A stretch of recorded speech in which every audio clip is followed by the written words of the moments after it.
নমস্কার, 5টার 5 মিনিট নিয়ে আমি অতনু রয়েছি আপনার সঙ্গে। প্রথমে একবার অসমের ছবিটা দেখতে চাইব, কারণ দ্বিতীয়বার অসমের মুখ্যমন্ত্রী হিসেবে হিমন্ত বিশ্ব শর্মা তিনি শপথ নেন এবং এই শপথ গ্রহণ অনুষ্ঠানে বিভিন্ন বিজেপি শাসিত রাজ্যের মুখ্যমন্ত্রীরা যেমন ছিলেন ঠিক তেমনই তাদের সঙ্গে ছিলেন পশ্চিমবঙ্গের মুখ্যমন্ত্রী শুভেন্দু অধিকারী। মুখ্যমন্ত্রী হওয়ার পর এই প্রথম ভিন রাজ্যে সফর তার। প্রধানমন্ত্রী স্বরাষ্ট্রমন্ত্রী যেমন সেখানে ছিলেন, রাজনাথ সিং ছিলেন বিভিন্ন রাজ্যের মুখ্যমন্ত্রীরা, তাদের সঙ্গে শুভেন্দু অধিকারী।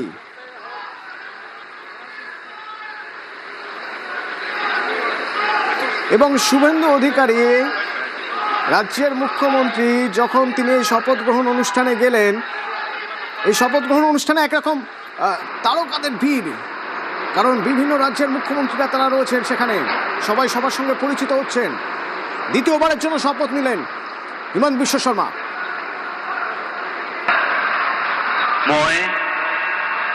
মই Shri Himanta Biswa Sarma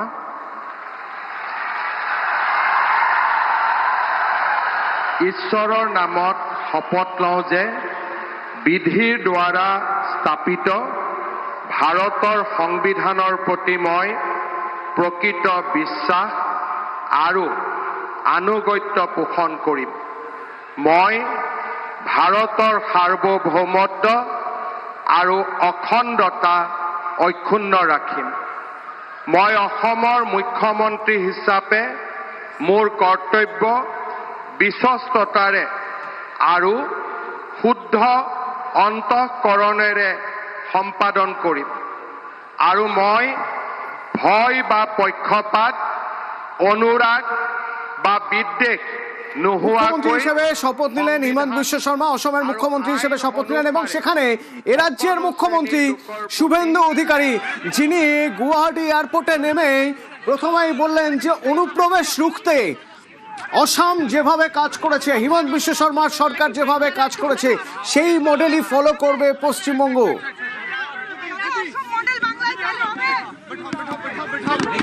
It's a great day. Under the able leadership of the Honorable Narendra Modi ji, Hemanta ji always performing very well. We, the government of BJP, are performing as per the law. Guwahati বিমানবন্দর, বাংলার মুখ্যমন্ত্রীর সঙ্গে দেখা অসমের BJP বিধায়ক রঞ্জিত দাসের, আর বাংলার মুখ্যমন্ত্রীর সঙ্গে সেখানে বাংলাতেই কথা হলো। সেখানে শুভেন্দু অধিকারীর প্রশংসা করলেন তিনি।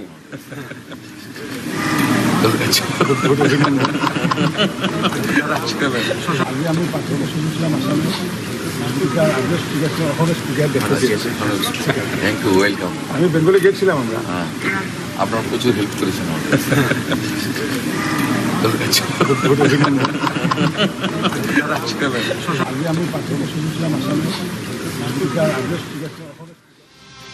অনুপ্রবেশ একটা বড় ইস্যু, যে ইস্যুর কথা বারবার বিজেপি নির্বাচনের আগে বলে এসেছেন এবং দেখা গেল যে গতকাল যখন নতুন সরকারের প্রথম মন্ত্রিসভার বৈঠক, সেই বৈঠকের পরেও অনুপ্রবেশ ইস্যু নিয়েই কথা হলো এবং এই অনুপ্রবেশ ইস্যুতে কাজ করবে, লাগাতার কাজ করবে রাজ্য। কিভাবে কাজ করবে? অসম মডেলে কাজ করবে।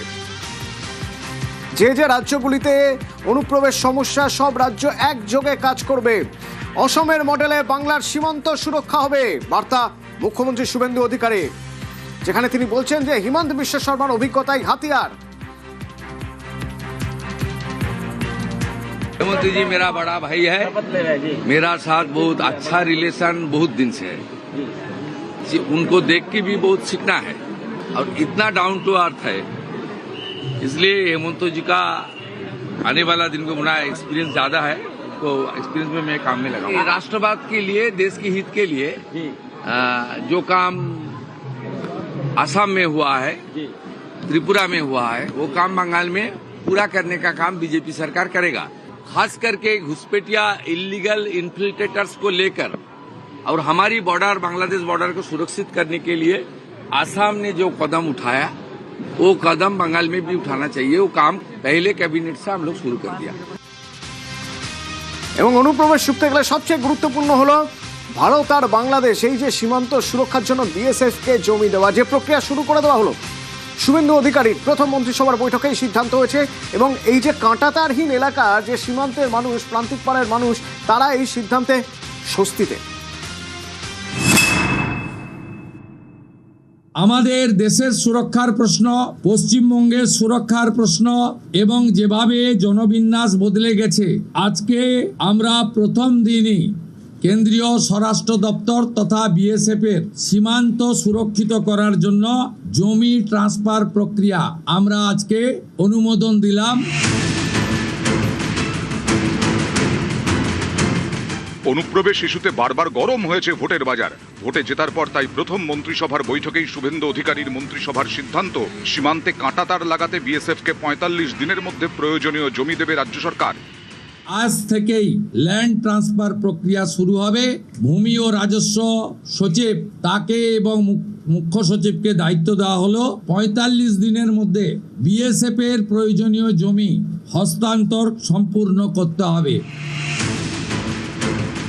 ভারতের পাশেই বাংলাদেশ, দু দেশের মধ্যে সীমান্ত ৪,১৪২ কিলোমিটার ২৭১ মিটার। পশ্চিমবঙ্গ এবং বাংলাদেশের মধ্যে সীমান্ত ২,২১১ কিলোমিটার ৮৪৭ মিটারের। এর মধ্যে ৬০০ কিলোমিটারে কাঁটাতার নেই। এই কাঁটাতার লাগাতে বিএসএফকে জমি হস্তান্তর রাজ্য সরকারের। সোমবার প্রথম ক্যাবিনেট বৈঠকেই এই সিদ্ধান্ত। কোচবিহারে ১০০ কিলোমিটার সীমান্তে কাঁটাতার নেই। উত্তর দিনাজপুরে ২২০ কিলোমিটার সীমান্ত, এর মধ্যে ৫০০ মিটার অংশে কাঁটাতার নেই। দক্ষিণ দিনাজপুরে ২৫২ কিলোমিটার সীমান্ত, এখানে ২০ থেকে ২২ কিলোমিটার কাঁটাতার নেই। মালদায় ১৭২ কিলোমিটার সীমান্ত, এর মধ্যে নেই ২৭ কিলোমিটারে কাঁটাতার। তার ঘেরা হোক, আমাদের পাবলিকের বাড়িঘর বাদ দিয়ে নিজের তার ঘেরা হলে খুবই ভালো হয়। বাড়িঘর বাঁচিয়ে ভালো হবে, মানে বাংলাদেশের লোকজন যাওয়া আসা যাতে না করতে পারে, গরু বাছুর না পাচার হয়, কাজ হলে ভালো হবে, তাহলে এই চোরাচালানটা হবে না। মালদার বৈষ্ণবনগরের সুখদেবপুর, এখানেও সীমান্ত এলাকায় কাঁটাতার নেই। গত বছরের জানুয়ারিতে এই এলাকায় উত্তেজনা ছড়ায়। সীমান্ত সুরক্ষায় বিজেপি সরকার বিএসএফকে জমি দেওয়ার সিদ্ধান্ত ঘোষণা করে দিয়েছে। এতে স্বস্তিতে সুখদেবপুর। এখানে তারবেড়া, আমাদের এই যে পিছন দিকে তারবেড়াটা হয়নি এখানে, তো প্রায় ১২০০ মিটার তারবেড়া হতে বাকি আছে। আমাদের বিভিন্ন প্রবলেম ফেস করতে হয়। খোলা ফেন্সিংয়ে, ফাঁকা ময়দানে জাল নোট, অবৈধ কারবারি, ফেন্সি ডিল, এখানে আমরা দেখে থাকি যে অনুপ্রবেশ হয়েছে। মুর্শিদাবাদের সীমান্ত এলাকা ২০৪ কিলোমিটার, কাঁটাতার নেই ১২০ কিলোমিটারে। নদিয়ায় ২১৬ কিলোমিটার সীমান্তের মধ্যে ২০ কিলোমিটারে কাঁটাতার নেই। এছাড়াও উত্তর ২৪ পরগনার স্বরূপনগর, বসিরহাট, ঘোজাডাঙ্গায় ১৩ কিলোমিটার ৫০০ মিটার অংশে কাঁটাতার নেই। বনগাঁয় ৬৮ কিলোমিটার সীমান্তের মধ্যে ৮ কিলোমিটারে কাঁটাতার নেই। এই সব জায়গায় এবার কাঁটাতার বসতে চলেছে। বিএসএফকে জমি দেওয়ার প্রক্রিয়া শুরু। আজ থেকেই ল্যান্ড ট্রান্সফার প্রক্রিয়া শুরু হবে। ভূমি ও রাজস্ব সচিব তাকে এবং মুখ্য সচিবকে দায়িত্ব দেওয়া হলো ৪৫ দিনের মধ্যে বিএসএফ এর প্রয়োজনীয় জমি হস্তান্তর সম্পূর্ণ করতে হবে। নিউজ 18 বাংলা।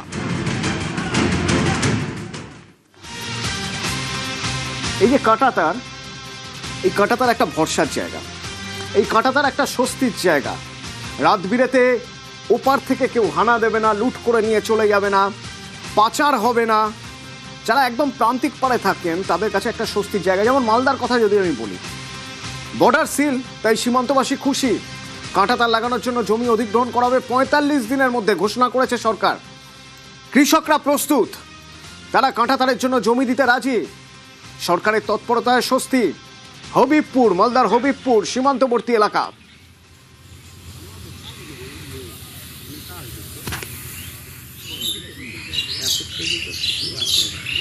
কাঁটাতারটা যদি ৪৫ দিনের মধ্যে যদি হয়ে যায় তাহলে আমরা খুব খুশি হব। বাংলাদেশিরা যাতে প্রবেশ করতে না পারে আমাদের ভারতে। বহুবার মাপজোক হয়েছে, কোনো রকম কোনো এখনো ব্যবস্থা হয়নি, দিলে আমরাও সুরক্ষিত হব। কাঁটাতার না থাকাতে বহুত রকম সমস্যা। কাঁটাতার হতে গেলে আমরা সুখে থাকতে পারবো, এবং ধরেন যে বাংলাদেশিরা আসতে পারবে না, তো গরু চুরি হতো, দুলম্বরি হতো, ফসলের জন্য মানে মাঠ থেকে নিয়ে চলে যেত তারা কেটে চুরি করে। 0 পয়েন্ট দিয়ে তার বেড়া হয়, সেটা হলে খুবই খুশি, খুবই ভালো। ২০২৪ 13ই ডিসেম্বর, ব্ল্যাক ডে। ফুটবলের শহর মক্কার জন্য কালো দিন, কারণ ফুটবলের শহর মক্কায় সেদিন লিওনেল মেসি এসেছিলেন। মানুষ ভিড় করেছিলেন লিওনেল মেসিকে দেখবেন, কিন্তু ভিড় করে থাকাই সার হলো। অনেকে আগের দিন থেকে এসে অপেক্ষা করেছিলেন যুব ভারতী ক্রীড়াঙ্গন, সেখানে মেসিকে দেখবেন, কিন্তু দেখতে পেলেন না। তার বদলে কি হলো দেখুন। একেবারে ভিড়ে সবাই ঠেসে রেখেছিলেন সেই মেসির ইভেন্টের বিশৃঙ্খলা। এবার তদন্ত, নতুন করে তদন্তের ইঙ্গিত ক্রীড়ামন্ত্রীর।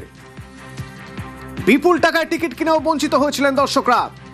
মাঠে এত বেশি ভিড় যার জন্য মেসি দর্শন থেকে তারা বঞ্চিত হয়েছিলেন। ক্ষোভে যুব ভারতীতে ব্যাপক ভাঙচুর হয়। বিশৃঙ্খলার দায় নিয়ে পদত্যাগ করেন তৎকালীন ক্রীড়ামন্ত্রী। ফুটবল তারকার ইভেন্টের বিশৃঙ্খলায় ফের তদন্তের সম্ভাবনা। টিকিটের দাম ফেরানো হবে, এটা একটা সিদ্ধান্তের বিষয় আছে, সেটা আমরা বোর্ড মিটিং করব, তারপরে সিদ্ধান্তের বিষয় আছে। যে সংস্থা যারা টিকিট বিক্রি করেছিল বা যে সংস্থার মাধ্যমে করা হয়েছিল, আমরা বিষয়টিকে একদম তদন্ত এটা আমাদের নিশ্চিতভাবে হবে এবং তার পরবর্তীতেই এই সিদ্ধান্তগুলো জানানো হবে। নিশ্চিতভাবে মেসি কাণ্ডের আমি ফাইল চেয়েছি, ফাইল দেখব এবং প্রয়োজন হলে মাননীয় মুখ্যমন্ত্রীর সঙ্গে কথা বলে এর পরবর্তী সিদ্ধান্ত কি হবে আমরা নিশ্চিতভাবে আপনাদেরকে জানাবো। মাননীয় মুখ্যমন্ত্রী শুভেন্দু অধিকারীর সাথে কথা বলে আমরা আগামী দিনে এমন কোন ধরনের এখানে ম্যাচ করানো হবে এই কলকাতার বুকে, যেটার ফলে হয়তো মেসি কাণ্ডের দুঃখ অনেকটাই মানুষের মধ্যে রয়েছে। রাজ্যে ভোট প্রচারে এসে তৃণমূলকে নিশানা করেছিলেন নরেন্দ্র মোদী এই মেসি বিশৃঙ্খলা নিয়েই।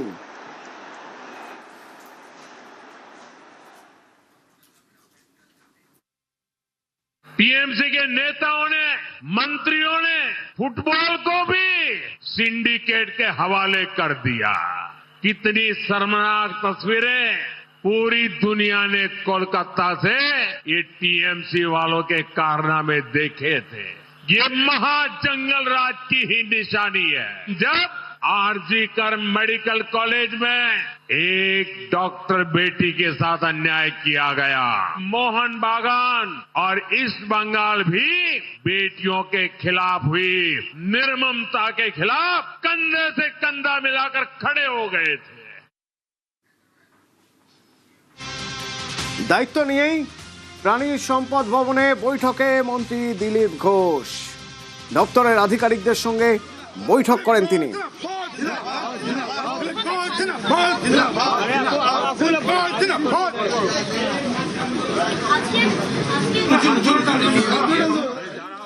সব জায়গায় ক্রাইসিস। পঞ্চায়েত সেকশন আমি গিয়ে দেখলাম একজন লোক 4টে পঞ্চায়েতে কাজ করছে, 4 জনের কাজ। তো যেরকম হবে সেই গতিতে চলছে। এগুলোর প্রসেসও শুরু হয়ে গেছে। আমাদের সব ফান্ড থেকে আরম্ভ করে চাকরি ইন্টারভিউ সব ইমিডিয়েট শুরু হয়ে যাবে। যা যা প্রয়োজন আছে বসে ডিপার্টমেন্টে সমস্যা কি আছে, তার রাস্তা কি আছে, আর এগ্রিকালচার মার্কেটিং সেখানে এই ধরনের প্রবলেম আছে, সেগুলো আমি শুনছি। এরপরে ক্যাবিনেট মিটিং এ বিষয়গুলো রাখবো, তারপরে দেশের সমাধানের চেষ্টা হবে। অন্যদিকে বণিক সভার একটি অনুষ্ঠানে বিজেপি রাজ্য সভাপতি শ্রমিক ভট্টাচার্য সেখানে তিনি ঘোষণা করলেন যে ফিল্ম ইন্ডাস্ট্রি অর্থাৎ এই টালিগঞ্জের এই ইন্ডাস্ট্রির উপর নিয়ন্ত্রণ বন্ধ হবে। বহিরাগতরা আর টলিউড নিয়ন্ত্রণ করবে না। কে কি ছবি করবে, কার ছবি রিলিজ হবে লন্ডনে প্রথম, সেটা অন্য কেউ ঠিক করে দেবে। শিল্পের মর্যাদা শিল্পীরা দেবে। ক্লাব দখল হয়ে গেছে। টলিউডটা আমি সভাপতির চেয়ারে থাকবো নিঃসন্দেহে। ওখানে কিন্তু যে পরিস্থিতি এখন তৈরি করা হয়েছে সেটা থাকবে না। আপনি তখন কিন্তু ছবি করার জন্য পারমিশন নিতে হয়। লন্ডনে পুরো স্টেট নিয়ে গিয়ে বসে থেকে তাদের বসিয়ে রাখবেন 7 দিন ধরে। 20 লক্ষ টাকা 25 লক্ষ টাকা সর্বস্ব বিক্রি করে একটা ছবি করতে এসেছে, তার উপর আগ্রাসন চাপিয়ে দেবে। সম্পূর্ণভাবে এটা টোটালিটারিয়ানিজম চলেছিল, ওটাকেও শেষ হবে। আর আপনারাও যারা বিজনেস করতে যাবেন সেখানেও যারা কোনো বাধাপ্রাপ্ত না হয়, যাকে সরাসরি পুলিশকে দায়ী করবে, যে টাকা চাইবে। ওইদিকে বিকাশ ভবনে নারী ও শিশু কল্যাণ দপ্তরের সেখানে অগ্নিমিত্রা পল গতকাল দায়িত্ব পেয়েছেন। আজই দপ্তরে গিয়ে তিনি তার দায়িত্ব বুঝে নিলেন।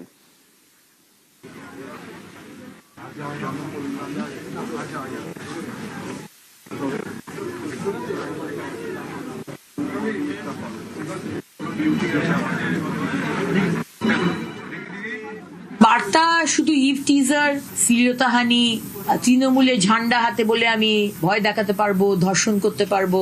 আশা করি আপনারা মেসেজটা পেয়ে গেছেন, আপনারা যেখানেই যারা রয়েছেন। দুর্নীতিগ্রস্ত মানুষ যারা আমাদের দামোদর নদীর মতো নদীগুলোকে শেষ করে দিয়েছেন বালি চুরি করে, যারা কয়লা, পাথর, সরকারের সম্পত্তি, বাংলার মানুষের সম্পত্তি, সেগুলো পরিবেশকে নষ্ট করেছে। লিগ্যাল কাজ ছাড়া কোনো কাজ আমরা করতে দেব না, এবং যারা যা করেছে তার তো ফাইল খোলা হবেই। সতর্ক হয়ে যান। তৃণমূল বা অন্য দল করতেন, আজকে বিজেপির ঝান্ডা নিয়ে ভাবছেন আপনি বিরাট বিজেপির সমর্থক বা কার্যকর্তার, আপনি এইসব কাজগুলো দেখবেন। বিজেপির সমর্থকদেরও বলবো, আর যারা সেজে আছেন বিজেপির সমর্থক হিসেবে তাদেরও বলবো, জিরো টলারেন্স টু করাপশন। আর দায়িত্ব নিয়ে হুঁশিয়ারি খাদ্যমন্ত্রী অশোক কীর্তনিয়ার, দাবি করলেন 7 দিনের মধ্যে দুর্নীতিমুক্ত করবেন খাদ্য দপ্তর।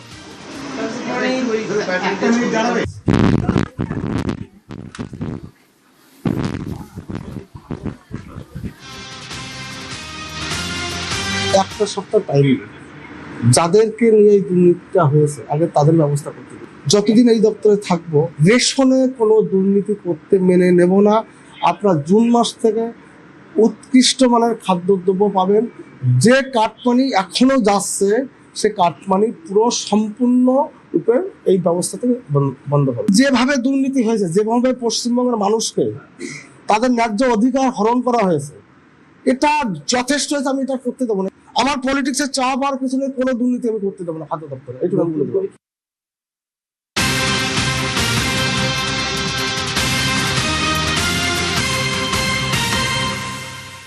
ব্রেকিং নিউজ, পুরো নিয়োগ দুর্নীতিতে ইডি হেফাজতে সুজিত বসু, প্রাক্তন মন্ত্রী সুজিত বসু।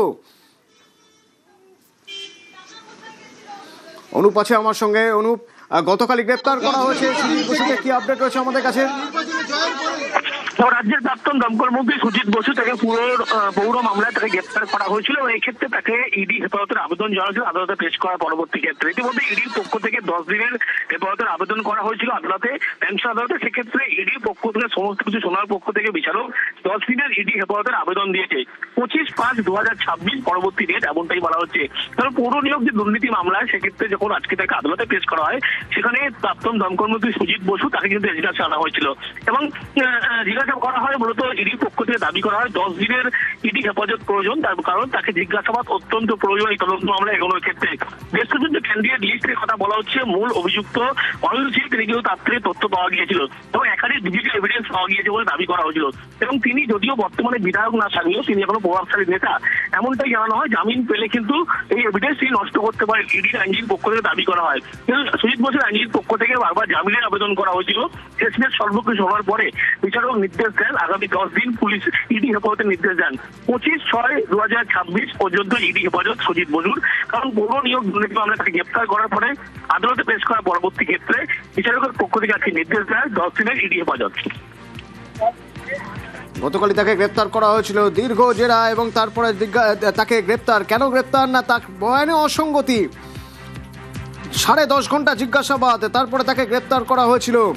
তার ইডি হেফাজত 21 তারিখ পর্যন্ত, তার ইডি হেফাজত মেডিকেল পরীক্ষার পর আজ আদালতে পেশ করা হয় এবং তারপর ইডি হেফাজত সুজিত বসুর। 2022 সালে এই পুরো নিয়োগ দুর্নীতির সামনে এসেছিল। এরপর ইডির তল্লাশি চলে 2024 সালে।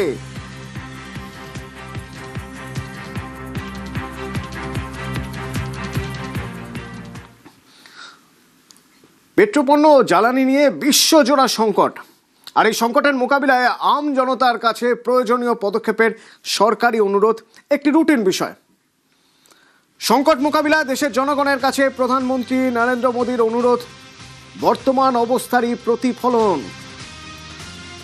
যার মধ্যে উল্লেখযোগ্য জ্বালানির ব্যবহার কমানো ও সংরক্ষণ, বিদেশ ভ্রমণে কাটছাট। 2026 সালে পেট্রোপণ্যের সংকটে বিশ্বের বহু দেশে মেপে জ্বালানি দেওয়া বা রেশনিং বাধ্যতামূলক, ওয়ার্ক ফ্রম হোম, গাড়ি চালানোর ন্যূনতম গতিবেগ বেঁধে দেওয়া, এই বিষয়গুলি সরকারি নিয়ম নীতির মধ্যেই পড়ে। জ্বালানি সংকট মোকাবিলায় বিশ্বের 40টি দেশ ইতিমধ্যেই বিভিন্ন নিয়ম চালু করেছে। সরকারি পরিবহন ব্যবহারে জোর দেওয়া, কালোবাজারি বন্ধে নজরদারি চালু করা, রান্নার গ্যাসের সিলিন্ডারে রেশনিং, ইলেকট্রিক ব্যবহারে জোর দিয়েছে বেশ কয়েকটি দেশ। বাড়ি থেকে অফিসে যাতায়াতে পরিবহনের উপর চাপ কমাতে পদক্ষেপ করেছে বিশ্বের 18টি দেশ, যার মধ্যে অন্যতম বাধ্যতামূলক ওয়ার্ক ফ্রম হোম, কারপুলিং বা সরকারি গণপরিবহন ব্যবহার, ইভি বা ইলেকট্রিক্যাল ভেহিকেল ব্যবহার। সরকারি উদ্যোগে সচেতনতা প্রচারও চলছে পুরো দমে। এয়ার কন্ডিশনের ব্যবহার নিয়েও পাকিস্তান, ইন্দোনেশিয়া, শ্রীলঙ্কা, মালয়েশিয়ার মতো দেশগুলিতে সাপ্তাহিক নিয়ম চালু করা হয়েছে। স্কুল, কলেজ, বিশ্ববিদ্যালয়গুলিতেও ক্লাস বাতিল বা সময় কমানোর পথে হেঁটেছে কর্তৃপক্ষ। এছাড়াও জ্বালানি সংরক্ষণে সরকারি, আধা সরকারি, বাণিজ্যিক দপ্তরে সৌরশক্তি ও এলইডির ব্যবহারে উৎসাহ দেওয়া হচ্ছে।